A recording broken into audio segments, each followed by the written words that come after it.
Imagine racing through the city with your friends, playing a game of tag, darting past buildings, when suddenly you stumble upon a massive glass tower. But this isn't filled with people or offices. Instead, it's bursting with lush green plants and colorful fruits. Welcome to the mind-blowing world of vertical farming, where the future of food production is not on vast lands, but stacked up floor by floor in skyscrapers. Years ago, the very idea of a farm was a sprawling piece of land with cows, goats, tractors, and lots of mud. Farms meant waking up to roosters crowing and fields stretching as far as the eyes could see. But as cities grew and buildings popped up everywhere, there was less and less room for these sprawling farms. Enter the question. With such little land left, how do we feed everybody in the big, bustling cities? And then came an answer, as daring as it was brilliant. Let's build farms in the sky. Picture this. Instead of one large field spread across the ground, imagine many mini fields stacked on top of each other, just like floors in a building. That's a vertical farm. Now take a moment and think about your school building. Instead of classrooms on each level, imagine rows of juicy tomatoes, towering corn stalks, and patches of strawberries. Oh, and no soil. Yep, these plants aren't growing in dirt, but in water loaded with nutrients, making them grow faster and healthier. This method is called hydroponics. You might be thinking, why go through all this trouble? Here's why. These green skyscrapers use up to 70 less water. That's like having a full swimming pool and then suddenly needing only a bathtub's worth to do the same job. And since they're indoors, bad weather, pests, or naughty rabbits can't harm the crops. But wait, don't plants need sunlight? These farms use special LED lights, which act just like sunlight, making sure plants get all the light they need. And here's the best part. Imagine picking fresh strawberries or lettuce right from your city without waiting for it to come from faraway farms on big trucks. Hey there, explorer. If you're loving this journey through vertical farms as much as we are, make sure to hit that subscribe button below and ring the notification bell. Trust us, you won't want to miss what's coming up next. But like every superhero has its kryptonite, vertical farming too has challenges. The energy needed to run these farms, especially the LED lights, can be quite a lot. Then there's the task of convincing everyone that these towering food factories are as good as the traditional farms. And let's not forget the cost. Setting up these farms is like buying the newest, most advanced video game console. It's pricey. However, the magic of these farms lies in their promise for the future. A future where every city block might have its own food-producing skyscraper. A future where fresh, healthy food is just an elevator ride away. The champions behind the glass towers. Imagine if, in your favorite video game, there was a level where you could build and run your own vertical farm. Sounds fun, right? Well, some visionaries didn't just stop at imagining. They brought this dream to life in our world. Let's dive deeper into NextView's special spotlight on these pioneers. Dr. Elaine Adams, fondly known as the Green Tower Queen. In a world where most looked at fields, she looked up at the sky. In her buzzing lab, filled with gadgets straight out of a sci-fi movie, Elaine and her team create tiny ecosystems, each uniquely designed for a specific plant. Every floor, she says with twinkling eyes, is like a separate world, tailored to make its residents. The plants feel at home. Now, why is Elaine's work crucial for us? Think of the world as a massive pizza, and everyone wants a slice. As more buildings rise and roads expand, there's less pizza or land left for farms. Elaine's solution: don't spread out, stack up. Next on our NextView tour is Raj Mehta. Remember the Lego houses we build?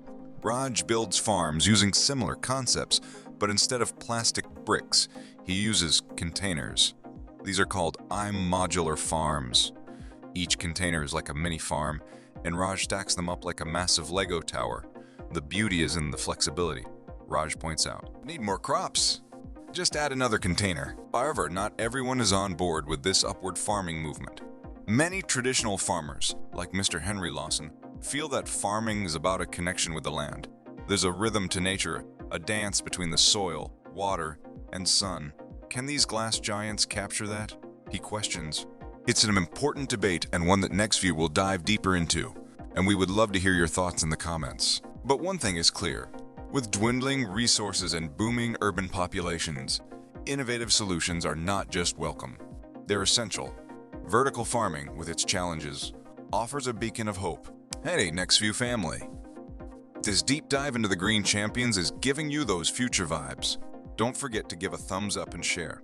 And if you haven't yet, hit the subscribe button and ring the notification bell.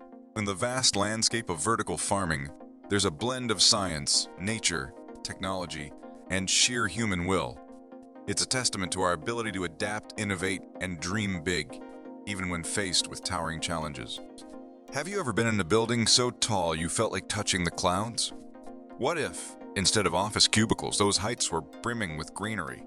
We're peering into the crystal ball to see what our cities might look like if these green skyscrapers become the norm. The sun rises, casting a golden hue over a bustling metropolis. But instead of gray concrete, there's a shimmering mosaic of green towers. Children on their way to school marvel at the cascading waterfalls inside these structures, used to maintain humidity for the plants. They don't read about farms in their books. They live right beside them. Fast forward a few years. You're out grocery shopping. Instead of driving miles to a store, you take an elevator up. You handpick tomatoes from a vine, right in the heart of your city. The scent of fresh basil fills the air as robotic assistants ensure plants get optimum care. One can't help but be amazed by the multifaceted benefits of these green skyscrapers. Beyond their immediate promise of fresh produce, there's a silent revolution happening. The plants inside act as natural air purifiers, absorbing carbon dioxide and releasing oxygen. This could potentially offset the carbon footprint of urban areas. Plus, these farms become hubs for research and education.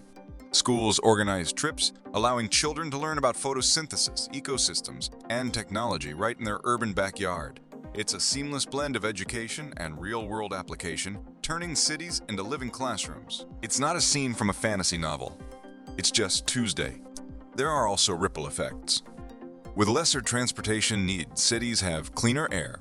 Birds often seen in rural landscapes now sing their morning tunes amidst these urban jungles. And with food grown locally, there's a renewed connection to what's on our plate, bridging the gap between nature and technology. Yet, this future isn't without its dilemmas. How will traditional farming communities adapt? Will the romanticism of the old farms be just tales for bedtime stories? While vertical farms can be game changers, they cannot entirely replace traditional farming. The two must coexist, learn from each other, and evolve. And there's a role for you too. Dear viewer, as consumers, our choices shape the market. By supporting initiatives that benefit the planet, we don't just foresee a greener future, we actively build it. Alright, Nexu family. If this journey to the future excited your imagination, make sure you show some love by hitting that like button. If you're new here, subscribe for more explorations and ring the notification bell. Together, let's envision and embrace a greener tomorrow.